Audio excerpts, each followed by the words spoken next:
కాళేశ్వరం ప్రాజెక్టులో ఇది ఒక స్ట్రాటజిక్ లొకేషన్గా స్ట్రాటజిక్ పాయింట్గా మనం చెప్పుకోవచ్చు.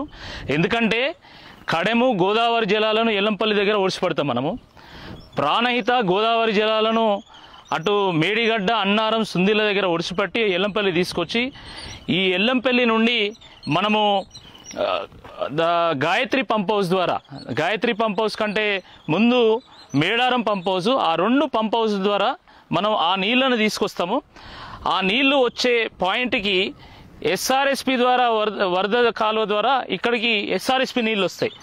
ఈ రెండు కెనాల్స్ ద్వారా వచ్చేటువంటి నీళ్లు ఇవి మిడ్ మానేర్కి వెళ్ళి లోయర్ మానేర్కి వెళ్ళి వేరియస్ ఛానల్స్ ద్వారా వేరియస్ కెనాల్స్ ద్వారా రిజర్వాయర్స్ ద్వారా అవి తెలంగాణలో ఉన్నటువంటి పంట పొలాలకు చేరుతాయి. అయితే ఇక్కడ మనం చెప్పుకోవాల్సినటువంటి ప్రధానమైనటువంటి పాయింట్ ఏంటంటే ఈ ఎస్ఆర్ఎస్పి ఒకవేళ ఎండాకాలంలో కానీ లేకపోతే కరువు వచ్చినప్పుడు ఎండినప్పుడు మనం ప్రాణహిత ద్వారా అదేవిధంగా ఇక్కడ ఎల్లంపల్లి ద్వారా వచ్చేటువంటి నీళ్లను ఈ గాయత్రి పంప్ హౌస్ ద్వారా తీసుకొచ్చి మళ్ళీ ఇదే కెనాల్లో రివర్స్ పంపింగ్ రాంపూర్, రాయేశ్వర్పేట్, ముక్పాల్లో ఉన్నటువంటి పంప్ హౌస్ల ద్వారా ఆ నీళ్లను రివర్స్ పంపింగ్ ద్వారా తీసుకుపోయి ఎస్ఆర్ఎస్పిని నింపుతాము.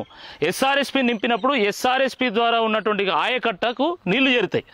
ఎస్ఆర్ఎస్పి కింద ఉన్నటువంటి ఆయకట్టకు అంటే కాకతీయ కెనాల్ కావచ్చు, ఇంకా వేరియస్ ఛానల్స్ ద్వారా అక్కడికి నీళ్ళు అందుతాయి.